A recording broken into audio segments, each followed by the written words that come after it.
Good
morning, everyone.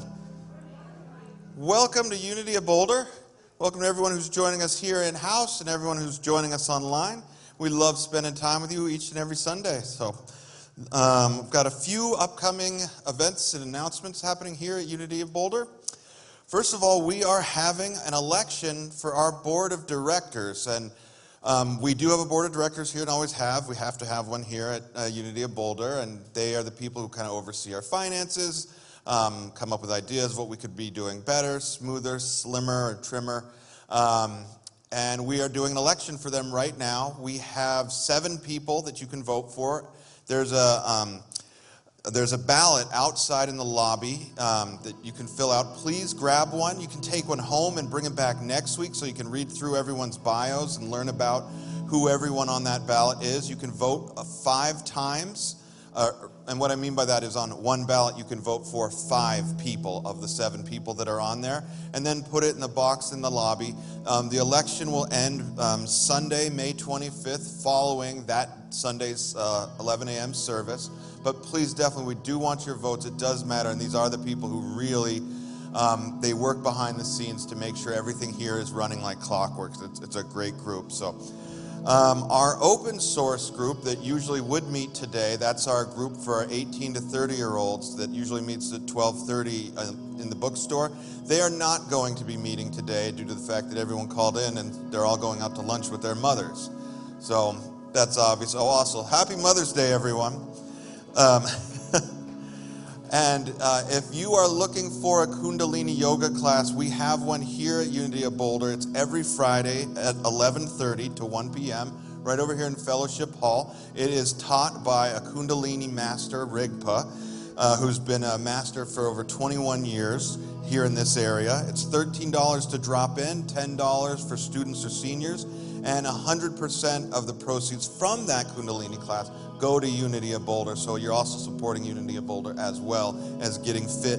So, all right, those are the announcements. Thank you.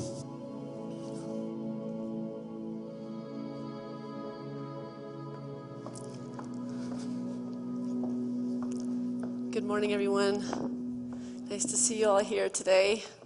This is the moment in our service, which is a call to prayer. This is a moment where we can take into mind family members or people that might need prayer right now. And we have sheets in front of you, in the pews in front of you, and you can write their names down. And we know that we're not changing God through prayer. We are aligning ourselves with the God source that we are in expression. So we're merging with the fact that we can become the healing vibration for others. And so we are writing the names down. We don't have to say what it is because we know the universe already knows what we need before we ask.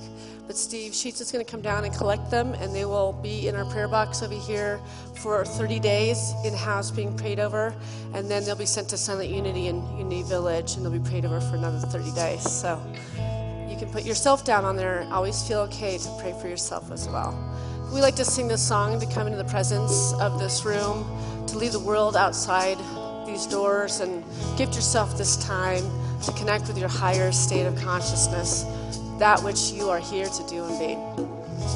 And you can sing with me. You are the air I breathe. You are the air I breathe. Your holy presence living in me. And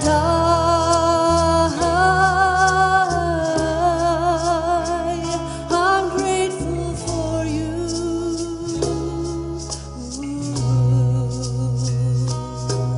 And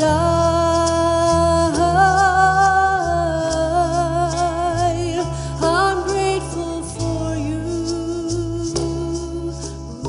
Now you know it. I want to hear you singing. You are the air I breathe.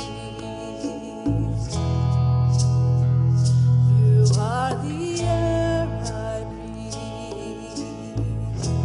Your holy presence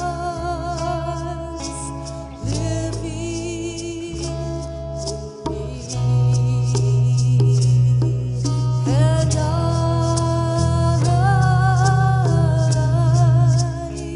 I'm grateful for you.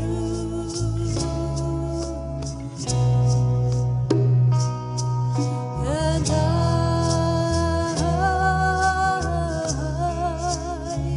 I'm grateful for you.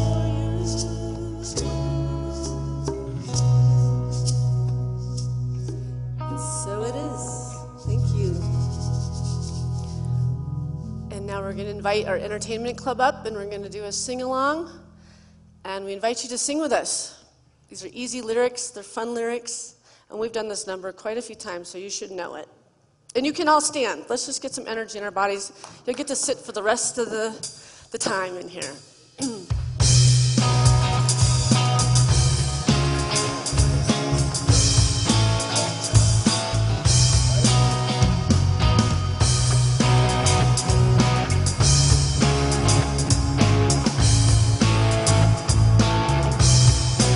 I'm in the right place at the right time. I am just where I'm supposed to be. I'm in the right place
just where I'm supposed to be.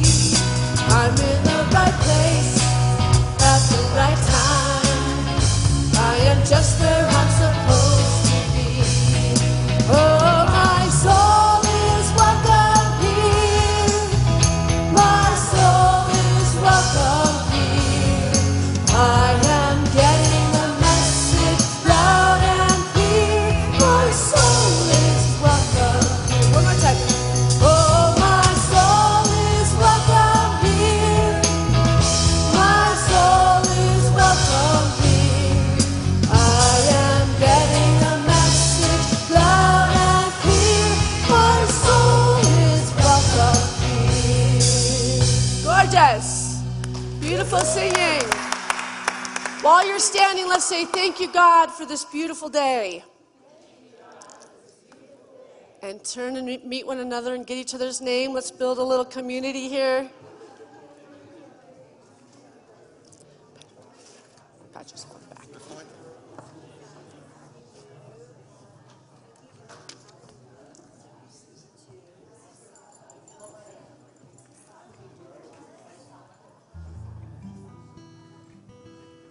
All right, now pat yourselves on the back and say, thank you, God, for me.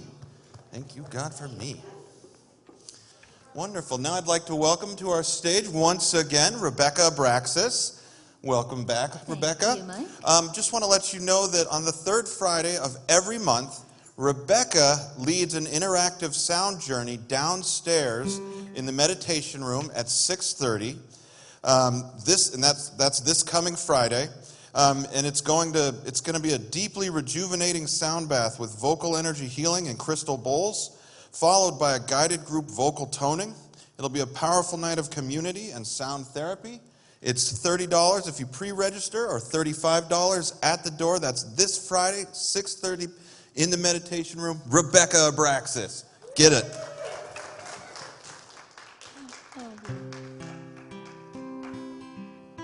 Happy Mother's Day. The heart of a mother, the heart of a mother, I give to you, and I need nothing back. I give to you, oh my love, there is no lack. I'm a heart of a mother, a heart of a mother. There is nothing like it on this earth. Ooh,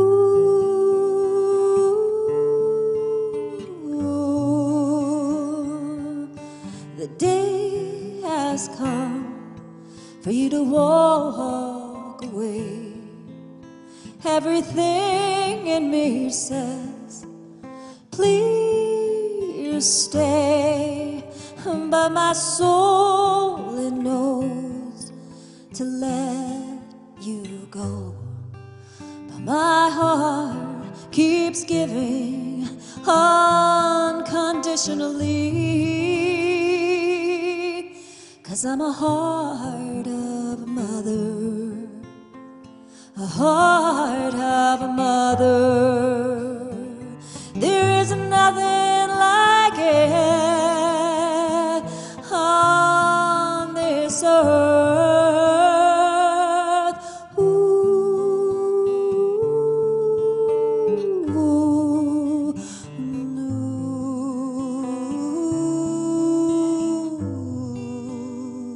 to hold space for you has grown my heart by two. Oh, to hold space for you has made me a heart of a mother, a heart of a mother. There is nothing like it on this earth than the heart of a mother, a heart of a mother.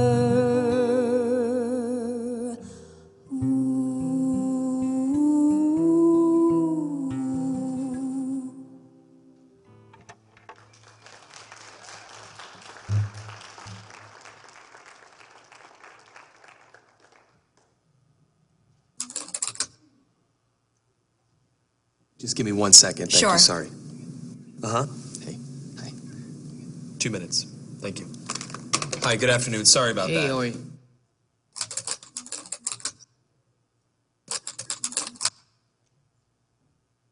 Hi, nice Hi. to meet you. Nice to meet you as well. Have you ever done one of these interviews over the camera before? No. Well, let me tell you a little bit about the job to get started with. It's not just a job, it's sort of probably the most important job. The title that we have going right now is Director of Operations, but it's really kind of so much more than that. Responsibilities and requirements are really quite extensive.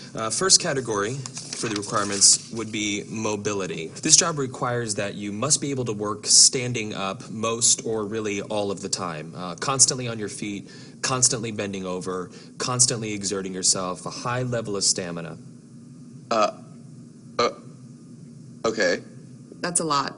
For how many hours? 135 hours to unlimited hours a week. It's basically 24 hours a day, 7 days a week. I'm sure you'll have a chance from time to time to maybe just sit down here and there, yeah? You mean like a break? Yeah. No, there are no breaks available.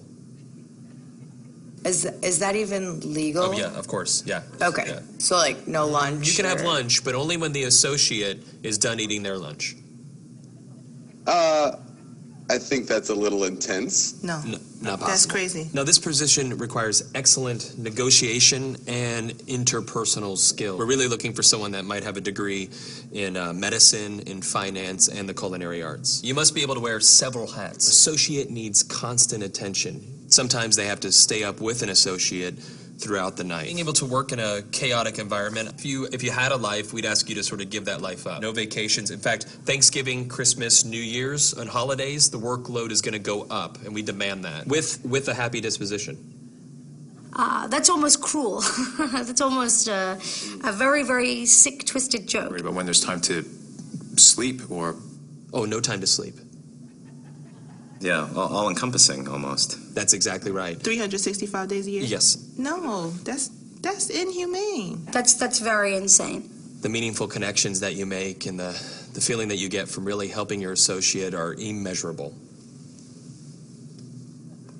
Also, let's cover the salary. The position is going to pay absolutely nothing.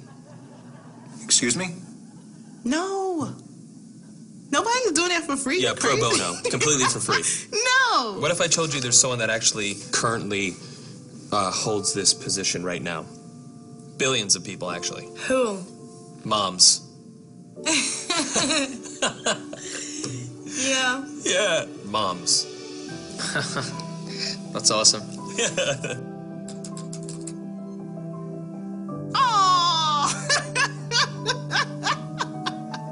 And they meet every requirement, don't they? Oh my God. Moms are the best. Yeah, there's no pay. They're 24 hours. They're always there. Now I'm thinking about my mom. Yeah, and what are you thinking about her? I'm thinking about all those nights and everything. Thank you so much for everything you do. I know it doesn't seem like I appreciate all of it, but I definitely do. So, Mom, I want to say thank you for everything that you've done. I love you very much. You've been there through thick and thin. My mom is just awesome. She's awesome.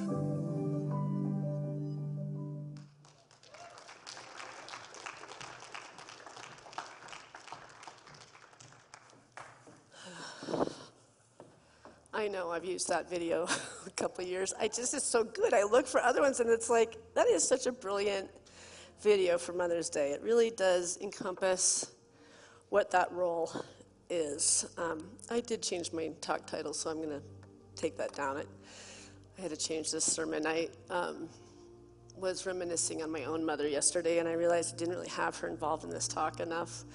And my mom is not in town today, so I was thinking about her because I went out to lunch with my own children for Mother's Day yesterday, and I missed her being there for that moment, and I realized how lucky I am that I don't think I've ever missed a Mother's Day with my mom because I've been here. My brothers have lived far away, so they're getting to have their chance to celebrate her today. So I changed the talk title to Birthing God, Mysticism, Motherhood, and the Power Within.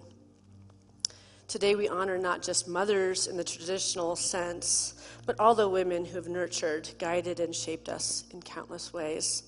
Whether by blood, bond, or choice, your love and influence are immeasurable.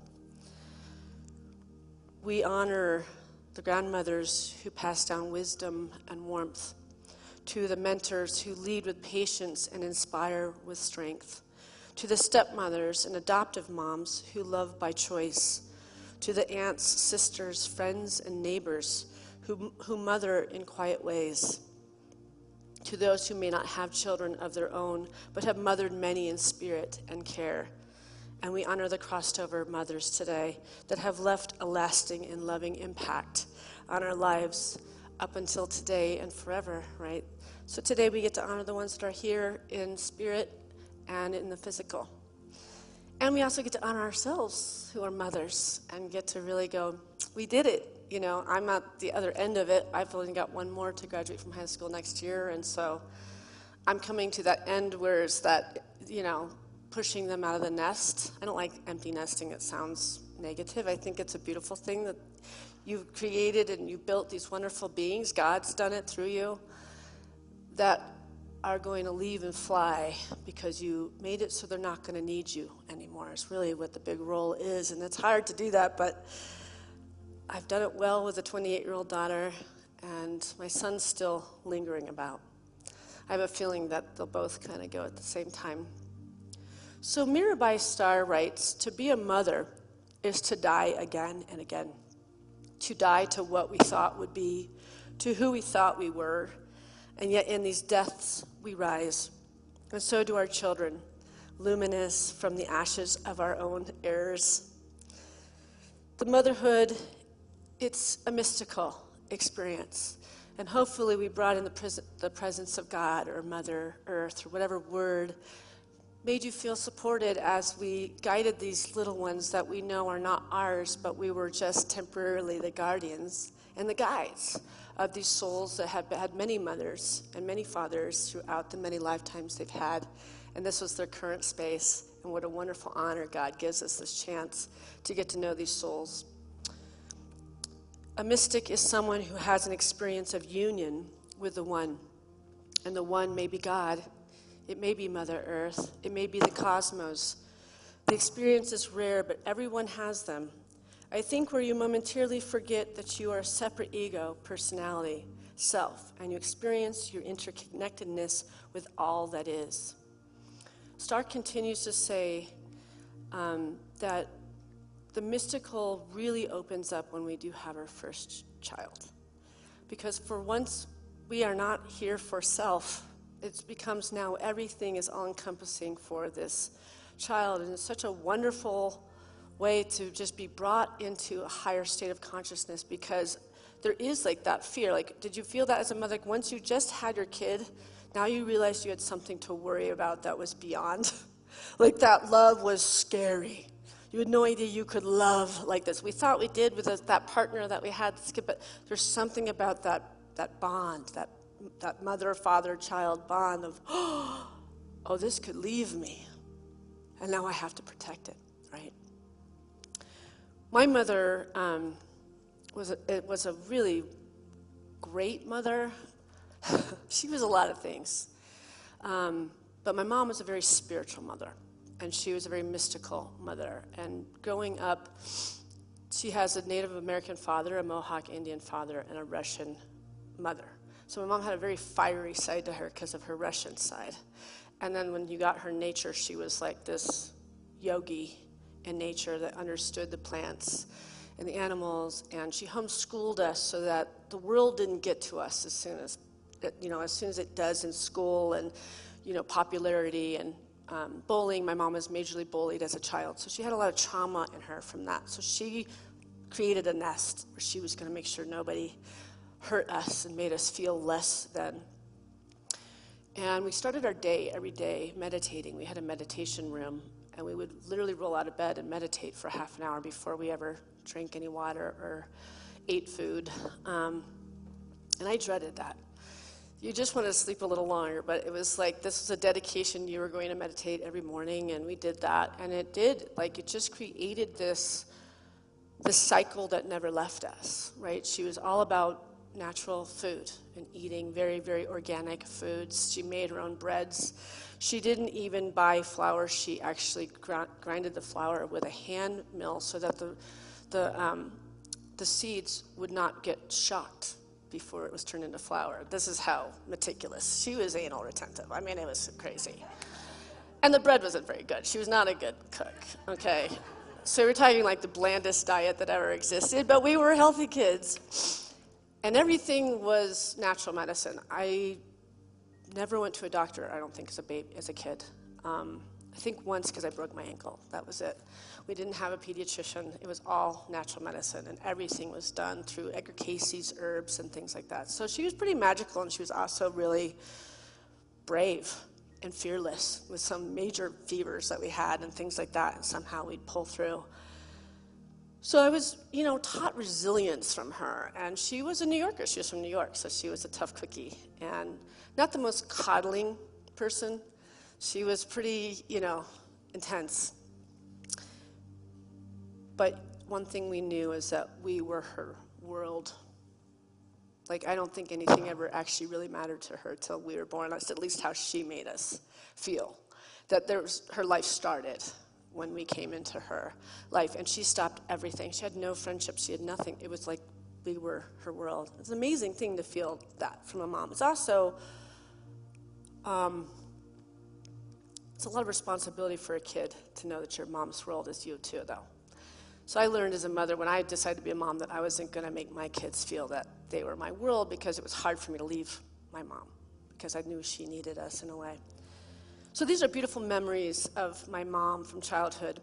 My mother was also a very complicated soul. There was lots of karmic stuff between her and I. It was marked by some emotional conflicts and misunderstandings or unmet expectations between both of us. It stemmed from personality differences. She had a very different personality than I. Her traumatic childhood definitely had some effects on us. But she was one of my greatest teachers this lifetime, and still is. She softened through the years, so those issues are gone. I almost have forgotten them at this point, but who had a mother-daughter relationship that had a little bit of this in it? We loved them, but they stretched us. They challenged us. We learned to be quiet than to be right? We learned a lot of things to try to create peacefulness in a household. And I don't think my brothers had that experience with my mom. It was really her and I. We were going to be working this out this lifetime, and we sing together, and we have CDs together, and we used to sing at people's passing, when they were passing away in hospice and stuff. We had this beautiful spiritual work, and we could sing forever, and we were amazing there. But when it came to just the normal life stuff, we just rubbed each other, and I just feel like, the universe gives us these people to bring us back to higher and higher states of consciousness. If it had all been easy, how would I have grown? How would have I stretched? How would I have become the mom that I am? A lot of how I mother is by what I don't want to do that my mom did. Who has that as a parent, right? We learned how to be great parents from experiencing the discord of maybe we would have liked to have been held a little bit more and just nurtured. Like I could have used more coddling from both my parents, right? And so I overreacted every time my kids got hurt in a playful way, because my parents never reacted. You could be all banged up from a bicycle, and it was like, well, you're tough, and they just throw stuff on you, and it was like, now, there was never, are you okay? Are you okay? So then you create a life where you never, ever lean on people, because you always had to be so self-contained and okay. So I did the opposite with my kids. Oh my God, what happened to you? Oh my God. And just over nurture. And now they love to play sick to get attention from me. So I know, you know what I mean? It's just, and now they're going to do it different, probably be like, you're tough, like my mom, right? This cycle does this whole thing. And it's just amazing. It's fun to watch. But if we don't have God involved in the whole process, then it can be quite a stifling and pretty scary role if we don't have something bigger to lean on as we're raising our kids. Meister Eckhart said, God is no farther away than the door of your heart.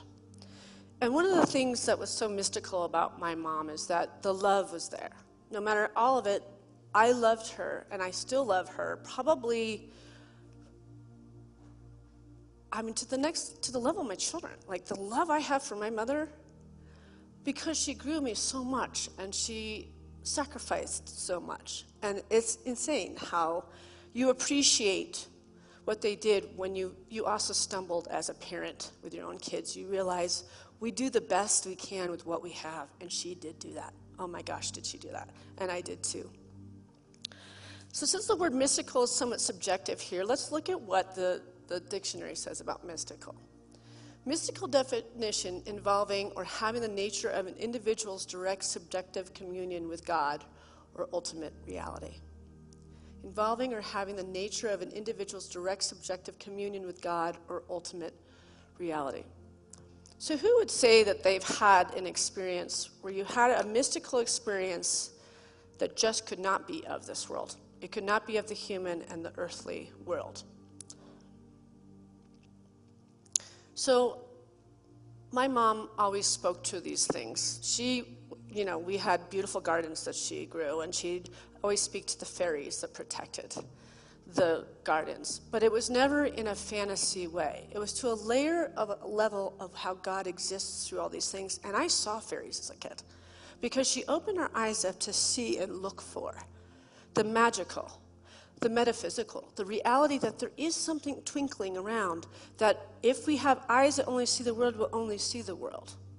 But she opened our eyes for the mystical always and was looking beyond that, right? So when we'd go into the woods, she'd say, "Did you see that shadow run behind that tree?"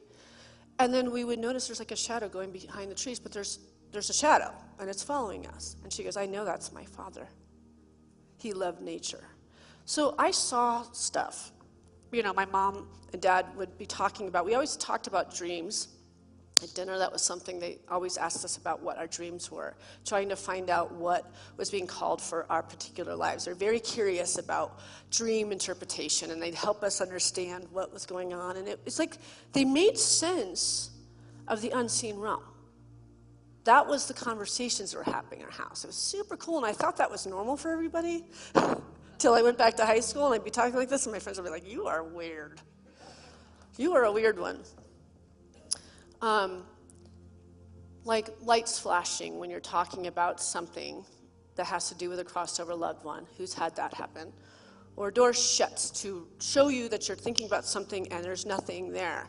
All these things we tend to have this nature to be like, well, that must have been the wind from a window, but you look and there's no window, but we still think something else.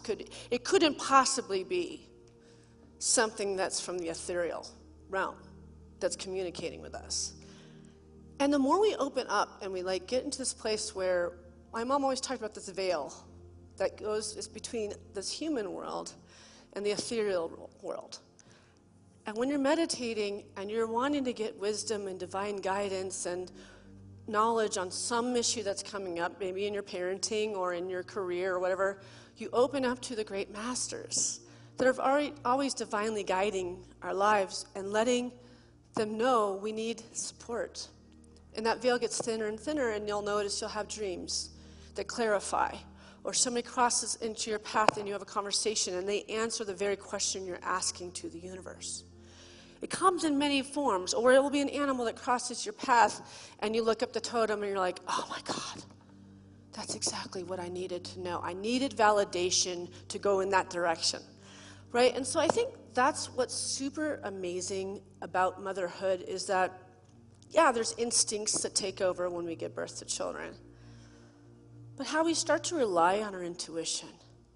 We know when something's off with our children, even if they're in another state. We can feel it in everything. We realize how interconnected we are in oneness. And I think as a mother, we are proven that because our children call right when we're calling. All those different things where it's just synchronicity. But the truth is, it's not just between mother and child. It's actually between all of us. But we just don't see it as often because we see ourselves as separate souls instead of part of this divine oneness. And when we really step into an understanding of this divine oneness, we can let go of the control and recognize we all are playing a part to get to the next phases, to the next thing in this divine way.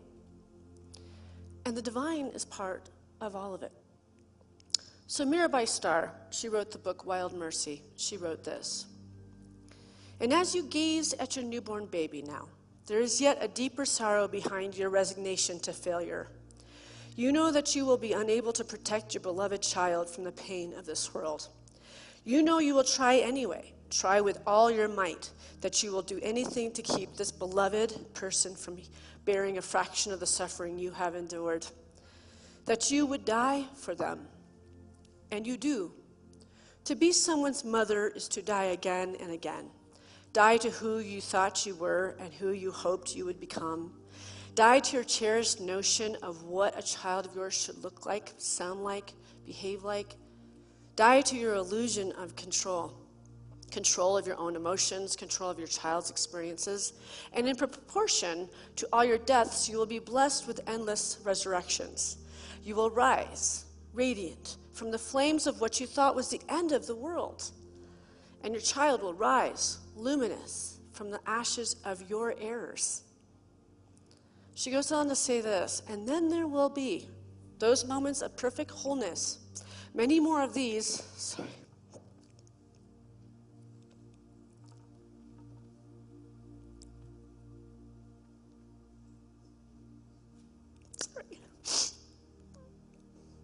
It's so weird to be at this phase of life, and my mom being at this age, and my children almost leaving. Like, I'm at that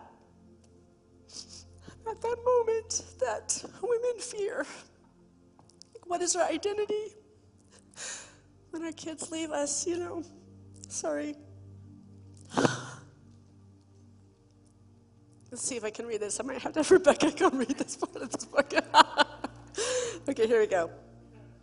Then there will be those moments of perfect wholeness, many more than these, than the broken ones, when you are driving together to a ballet lesson or the hardware store, and a feeling of utter contentment will wash over you. Looking over at the being you call your son or daughter, you will say, do you know that you are my favorite person in the world to hang out with? And they will smile and nod and say, me too. Meaning, this person, your child, wouldn't trade these times with you for anything. And something in your soul will understand that the torn fabric of the world has just been mended a little by the ordinary miracle of love. Sorry.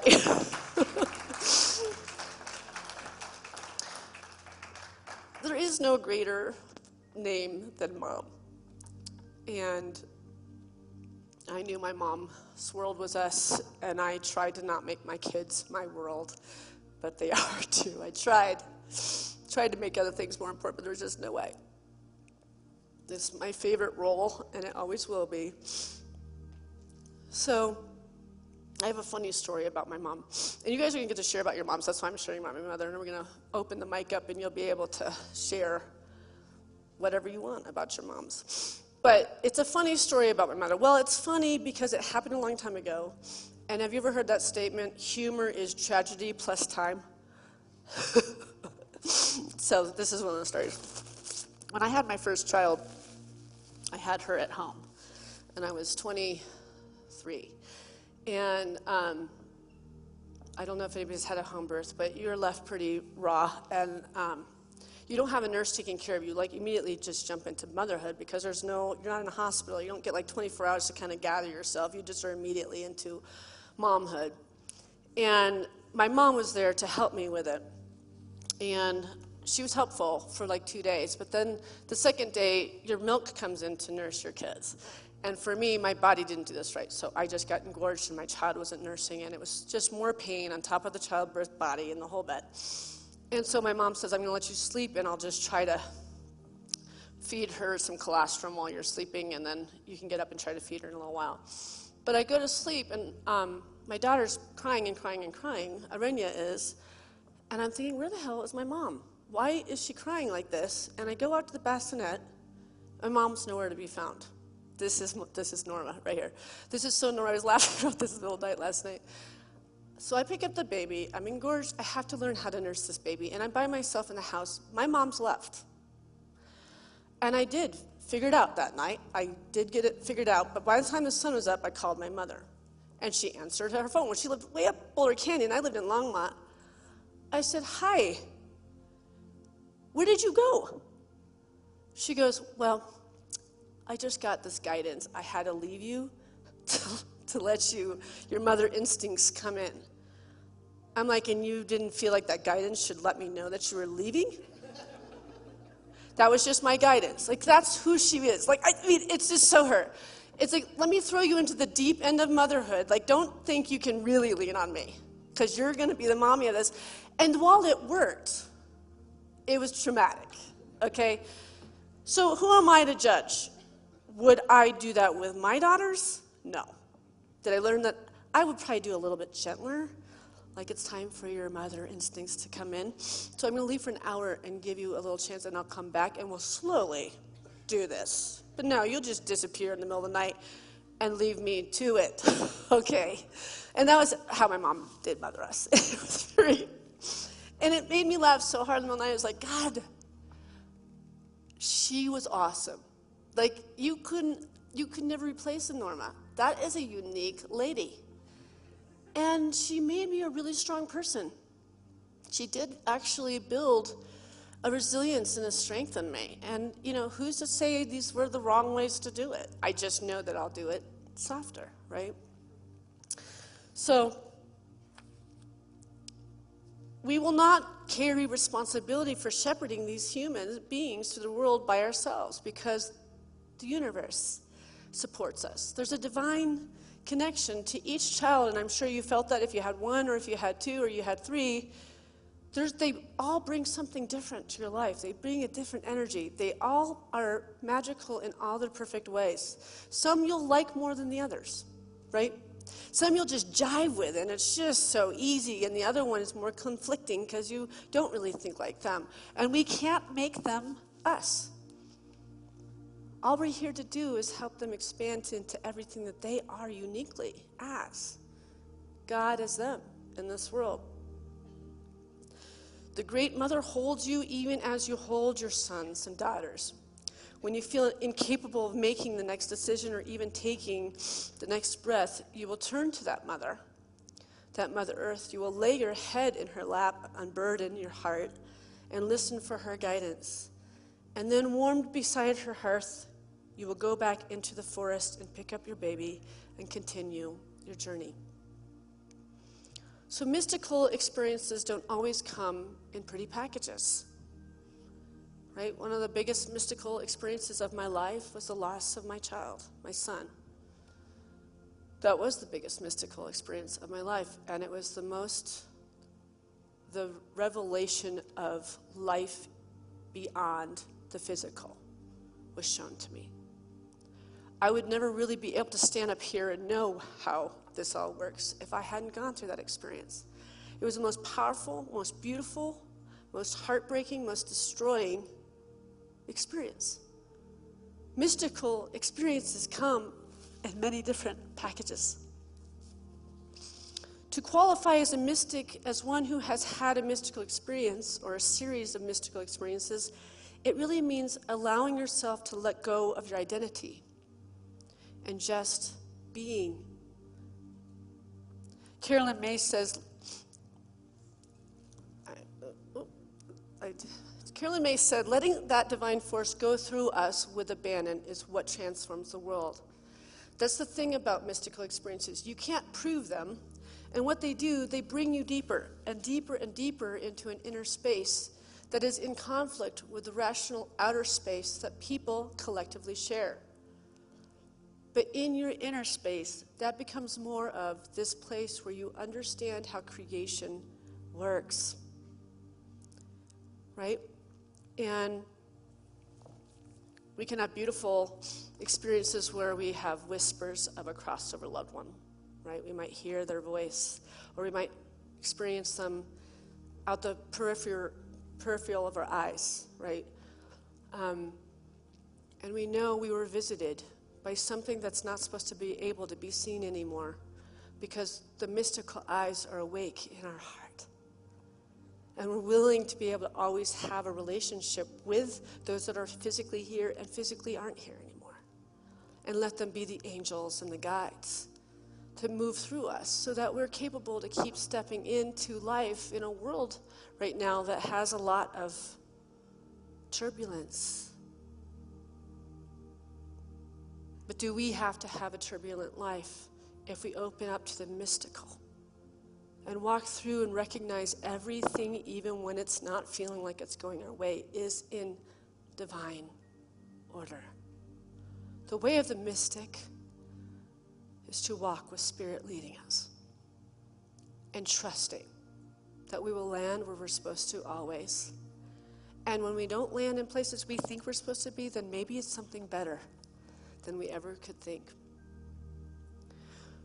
So I want to close this with a short meditation, and then we're going to have the mic go around and we're going to share about our mothers. So let's close our eyes. And just get your feet flat on the floor is best, unless you're more comfortable sitting something else, and just get in connection here. Take a deep breath in. And now with a inhaling peace and exhaling everything else. And one more breath, deeper still, and let your body soften. Feel the support beneath you, the chair, the floor, the earth herself. You are held safe and steady. Let the stillness wrap around you like a shawl. In the stillness, we begin to remember the lineage of mothers. Picture in your mind's eye a line of women stretching back through time. Your mother, her mother, and hers. They carry bowls of water, stories in their eyes, and strength in their hands. You are part of this lineage, whether by birth, by bond, or by spirit. Let's breathe into that connection. Let their strength rise through your spine, their courage in your breath, their love, however imperfect, in your heart.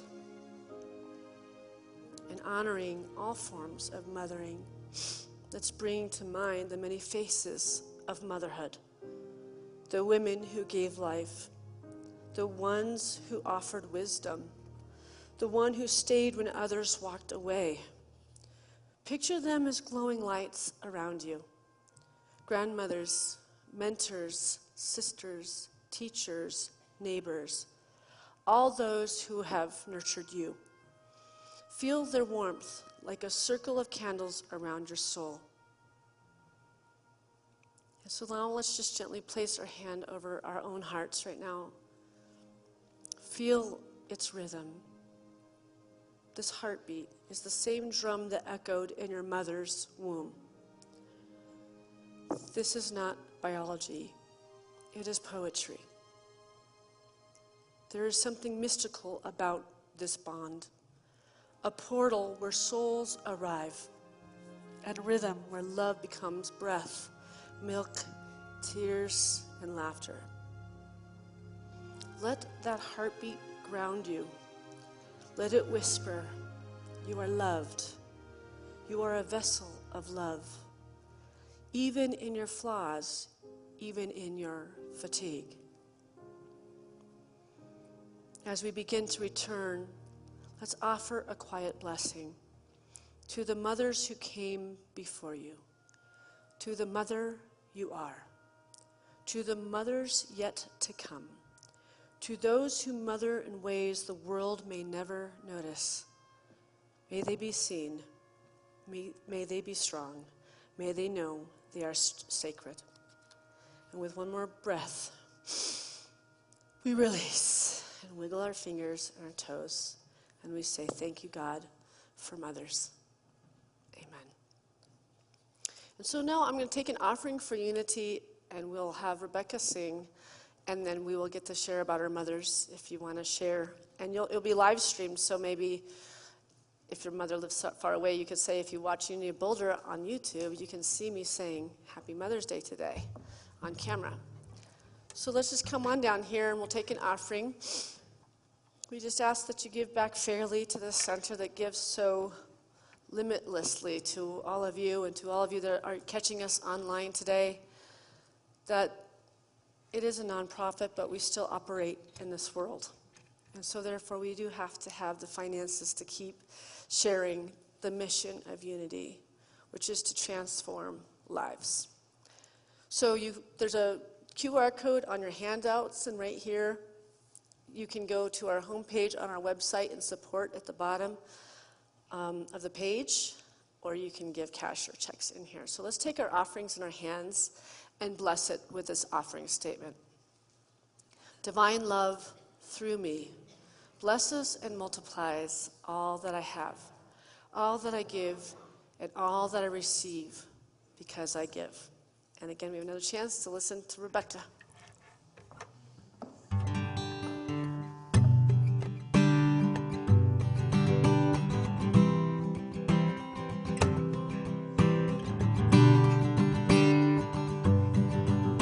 Hey, Mommy, I saw your tears today, and I don't know why you're crying, but I stopped the world to make them go away. Hey, Mommy, I saw you smile today, and if I could be as bright as you, my monsters would melt away. Hey, Mommy, look at me today. I'm everything you showed me. I'm a girl and I'm a woman. I'm everything you showed me. I'm the sun and I'm the moon. You always said there's nothing I can't do.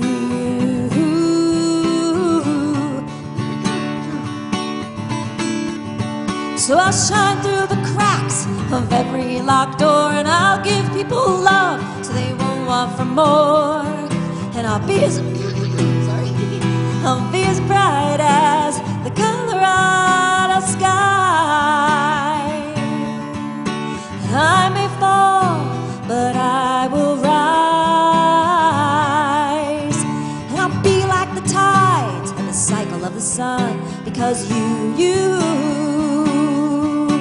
said it could be done.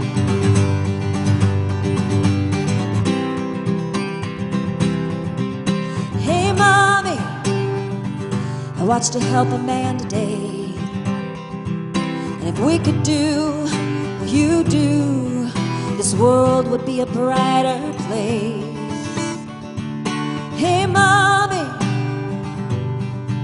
I saw you fall today, and I don't know how to help you, but I'll stay here by your side. Hey, Mommy, look at me today. I'm everything you showed me. I'm the tears and I'm the joy. I'm everything you showed me. I'm compassion, I'm pain. You always said there's flowers after the rain. Hey. So I'll shine through the cracks of every locked door, and I'll give people love so they won't want for more. And I'll be as bright as the Colorado sky. And I may fall, but I will rise. And I'll be like the tides and the cycle of the sun, because you said it could be done. And I'll be like the tides and the cycle of the sun, because you said it could be done.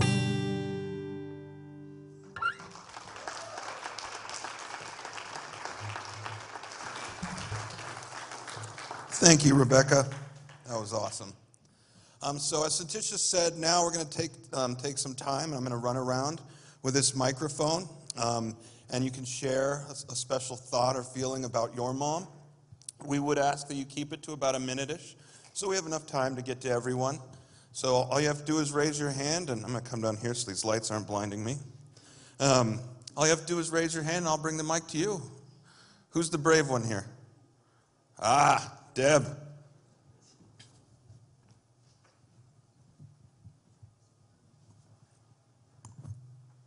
Hi, been in Unity a long time. Anyway, my mom and I had a very conflictual relationship. I was not the daughter she wanted.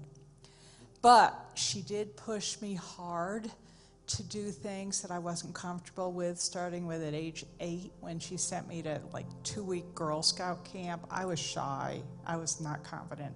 But off I went, and that started me traveling and being very independent. She pushed me into a private girls' school for high school, which I hated, but that led to my education, which led to me being able to follow my dharmic path. So, and in the end of my life, when I became a mom myself, my mom was there for me unconditionally. So it was a rocky road, and I love her with all my heart. So thank you, Mom. And I love my daughter, too, who is not yet a mom except for a dog mom. And hopefully someday I'll see her become a mom, too. Thank you. Thank you, Deb.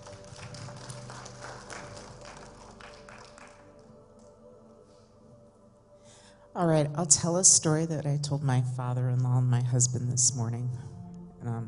That was kind of strange, but my mother passed away in late 2023. So this is my second Mother's Day without her. But I was packing up her house in March in Florida to get ready to sell with my mother-in-law, who's not here, but that's her husband.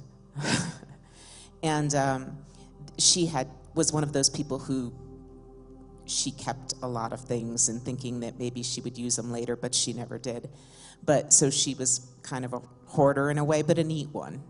And so there was a lot of stuff to go through in the house and a lot of books. She kept a lot of books, and I could not have kept them all. But so I went through them and kind of pick and choose which ones I wanted. And there was one that I put in the donate pile, but I left it in a conspicuous place so that every time I walked by, the book was staring at me. And so for 7 days, the book's staring at me every time I walked by, but it was an old book. It was written in the 60s. I didn't know the author. It didn't seem like it was a book she would have read. But there was a reason it kept staring at me. So at the last minute before I left to get on the plane, I take the book, I throw it in my purse, and I start reading it on the way back home to Colorado. And I'm realizing that I really actually like this book, and that this book is calling to me. It's like this book that's giving me advice about life. And I read it from March till this morning when I finished it. I didn't plan to finish it on Mother's Day, but I did. And I was excited to get to the end, only to find out that the last page of the book had been torn out. So she actually probably read this book because she was one to tear things. She would tear recipes. She would tear Bible passages. She would tear pictures. She tore the last page of this book. She was so moved by this book that she tore the last page. And so now I'm on a mission to find this book that nobody really knows of, to find the last page of the book somewhere to find out what she found so significant. But anyways, the meaning of it was that I was happy that I was paying close enough attention to the subtle signs to see that she actually had a gift for me on Mother's Day, even though I can't be with her.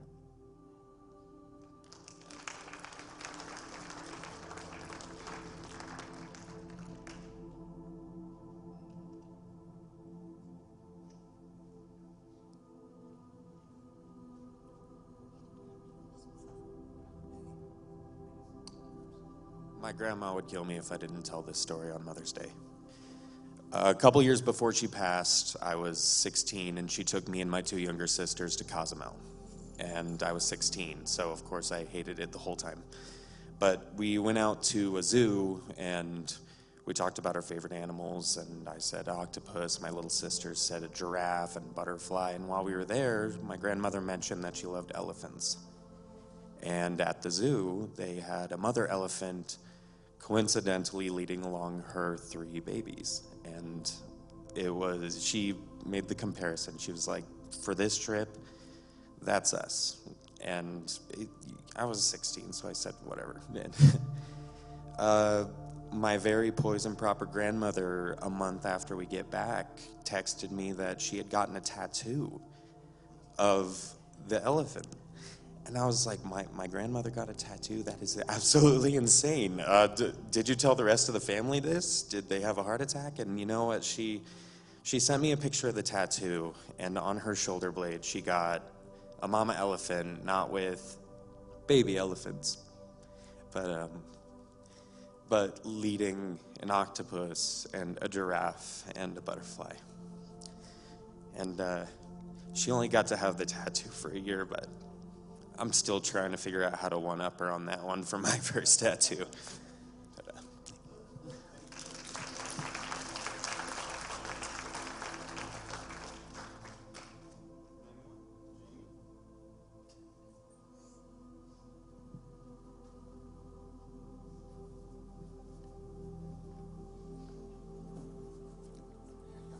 Hello. Okay, so I didn't stand up right away because I thought, how am I going to condense this into a minute? So I got nervous that I'm going to get chatty, but I loved my mother dearly. I lost her in 2001, and she was a lot like, I think a couple other people have said, she taught me through conflict. I felt like I wasn't the daughter that she wanted, but later in life, we did get a bond, and she was always there for me. But the person that I want to acknowledge today is someone that took over after 2001 when I lost my mom.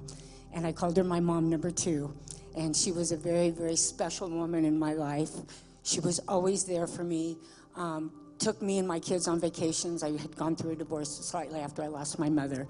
And so she was just always, always there for me, and the most loving, beautiful person, loved flowers, loved dogs. She just, I could always take my pets there, open arms. She had the apron on every time I'd show up. I was in Southern California at the time. She was in Northern, and it was my magical place. I'd go there, and she'd have the apron on, and she'd always cook corned beef and cabbage and carrots, and just, have the stew going and everything, and I'd walk in, and the fireplace would go on, and I could hike, and it was just my magical place. And so as she aged through the years, I'd go as often as I could and spend weeks and months.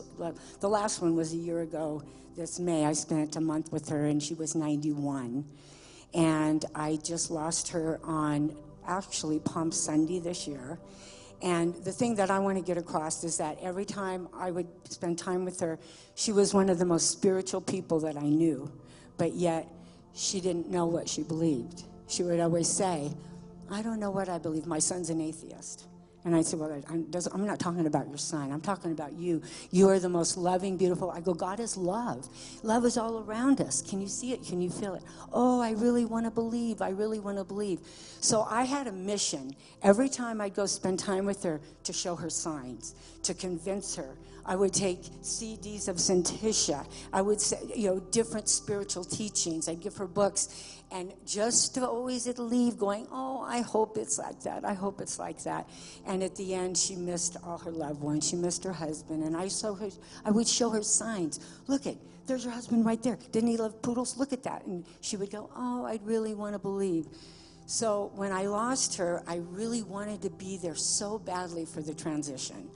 To hold her hand and say, do you see him? And, I did that with my mom, and it was so wonderful. She'd go, I see spirits. And so I didn't get to do that, but a couple days later, after she passed, I'm in Southern California right now, and there hadn't been any, but our thing was hummingbirds. She always had like 10 or 15 hummingbird feeders, and she would take hours making the hummingbird food and put the right amount of coloring in it and everything, and there were hummingbirds coming up to my house and flying in front of my windows.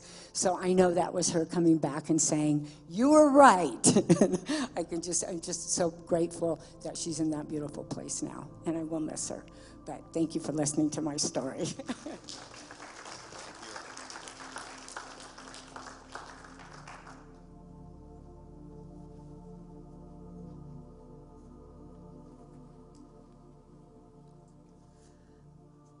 My mother died when I was 18 in our living room, and her last words was, "Jesus, help me." And then she collapsed. And the doctor had advised her to get her teeth removed. And he was the one that was the person that came to take care of my mother. That was a shock to me. I heard her coughing, and it didn't sound right. And I got my daddy up, and I said, "Daddy, something's wrong with Mom."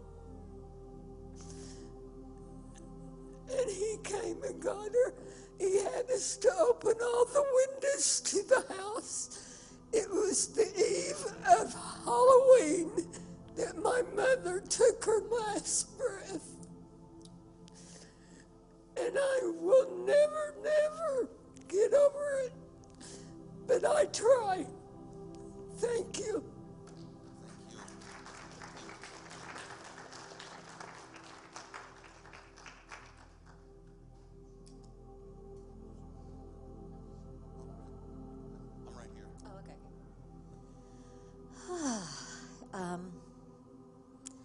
Been through a long journey with my mom. My mom wasn't there the day my kids were born at home. She was too triggered from her own trauma to be there. And she left when we were 16. There was just a lot of things that were too overwhelming for her because of her own trauma.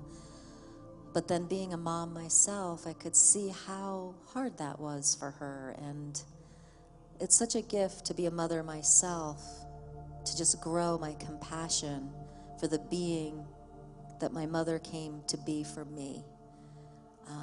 I gave her that script to reflect back so I could heal and we could all heal together. So it's just this beautiful journey, awakening journey, spiritual journey to find our way home to our God self. And I honor my mother for taking that hard role she had to with a challenging life and a challenging background. And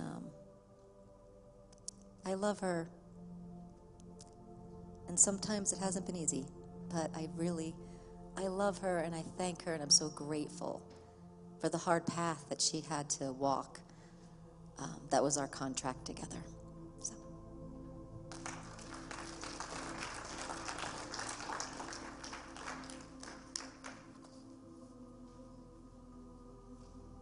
Donna, did you have your hand up?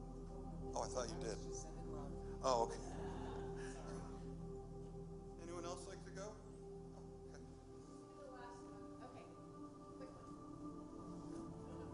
We're not rushing. Hi. My mother was beautiful and smart and strong and kind and generous. And she was also fiery, and she had a bit of a rage problem when I was young, and you know, all of it. And becoming a mother, I think it's true that we realized that, you know, we all did the best we could. And I've had times of, you know, those dark nights of the soul where I feel like how did I fail as a mother? Especially because I lost one of my 3 children about 4 years ago. And so I just wanted to share that today I got a really beautiful message from all 3 of my children.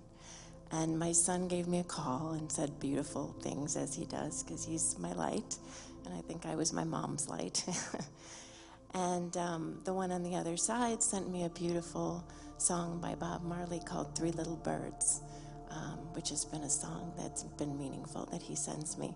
And my daughter, who's been the difficult conflictual relationship, blew me out of the water. She's sometimes why I feel like, I failed or, And she sent me this short text and said, "Happy Mother's Day. Thank you for all you have done and continue to do for me. I don't know what I'd do without you, and I hope you stick around for many more years to come. Sending you all my love and thanks. You're an amazing mom. So patient, kind, gentle, sweet, and funny. I hope as much as I can to never take you for granted. Have a lovely day and enjoy a good bubble bath. You deserve it." I love you, Mom. So that was a beautiful gift today. So thanks. Thank you very much. All right. One last second here.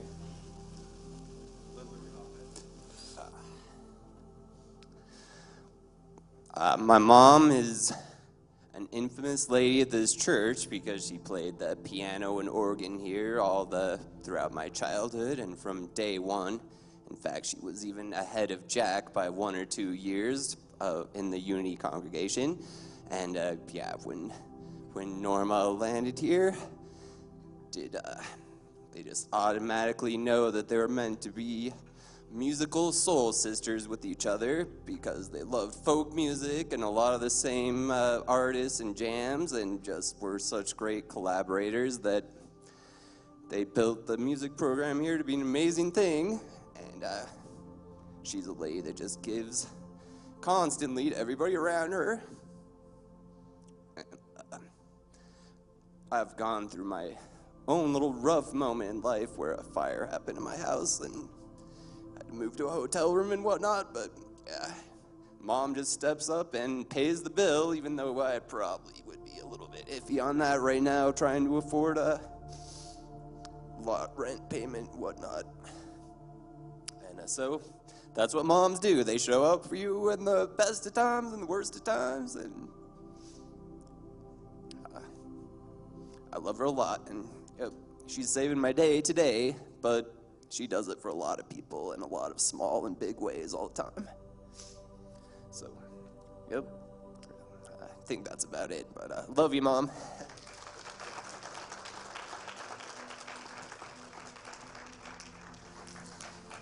All right, well, we've had the blessing of thinking about our moms today. It's super special. So I want to let you know that we have prayer partners available to you. If you're facing a challenge today, you can stay seated in your seat and they'll come and find you and take you to our beautiful meditation room and pray with you. We also have fellowship afterwards, so you're welcome to have food and drinks and gather. I don't think I'll do my discussion group today. I think we should kind of just hold this beautiful space. There's an energy. I don't even really feel like we need to sing. I feel like they could just play music, and let's just leave with this essence of Mom washed all over us in the best of ways and celebrating ourselves as mothers. So have a beautiful, beautiful week, and we'll see you Wednesday or next week. You're welcome. Thank you. Bless you all.